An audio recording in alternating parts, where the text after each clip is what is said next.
ગંગાના કિનારે આવેલું ભીલોનું ગામ છે. ગંગાના અતિ પાવન પ્રવાહને દેખી રામજી અતિ હર્ષ પામી ગંગાને દંડવત પ્રણામ કરે છે.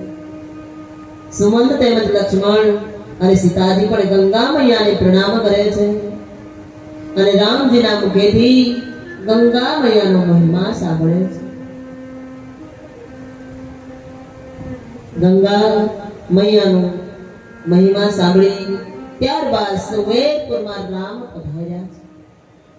એવા સમાચાર સાંભળી ગૃહ તેના પરિવારના સભ્યોને સાથે લઈ વનના ફળ ફૂલ લઈ ને રામજી પાસે આવ્યા છે.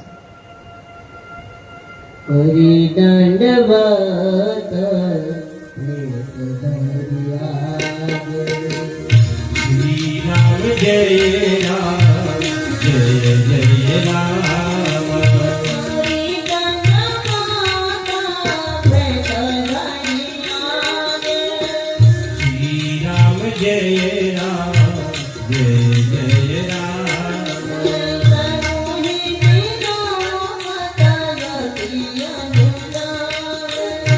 શ્રી રામ જય રામ જય જય રામ. શ્રી રામ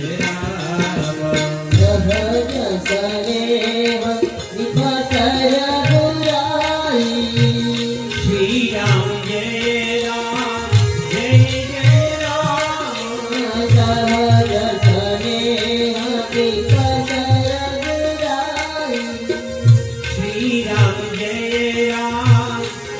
જય રામ.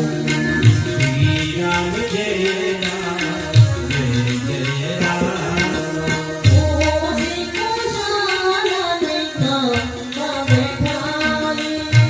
શ્રી રામ જય રામ જય જય રામ.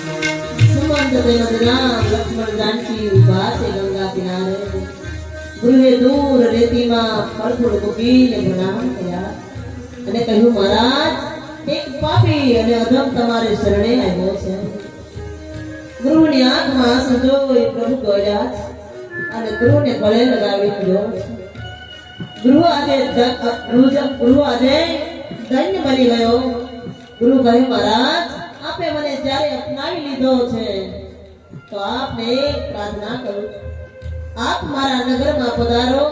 વળી ગૃહનું કામ છે થોડા ઝૂંપડાનું અને નગર ગૃહ કહે છે. આ સાંભળી લખનજીને હસવું આવ્યું છે. લખને પ્રભુને કહ્યું, તમે આને ગળે લગાવ્યો એટલે પોતાની જાતને કેટલી બધી મોટી માનવા લાગ્યો છે. જાણે આપણે કદી નગરને જોયા જ ન હોય. ગૃહરાજ લખનના હાસ્યને સમજી ગયા. તે બોલ્યા, મહારાજ, મેં સમજીને જ નગર શબ્દનો પ્રયોગ કર્યો છે. જે ગામમાં આપનો પધારવો થાય તે ગામ નગર બની જાય છે. પ્રભુ, તમે આ નગરમાં આ ગામમાં પધાર્યા છો, તેથી અમારું ગામ આજે નગર બની ગયું છે.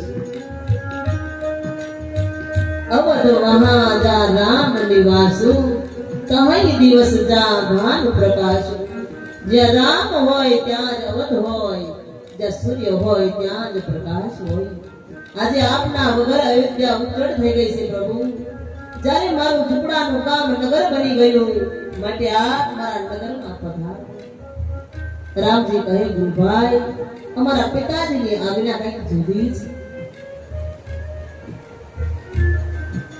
બરસ સારી બસ બા સુબર મુનિ દે સુરત આહાર ગાણબાસ નહીં ઉષિત સુની ગૃહઈ પયવું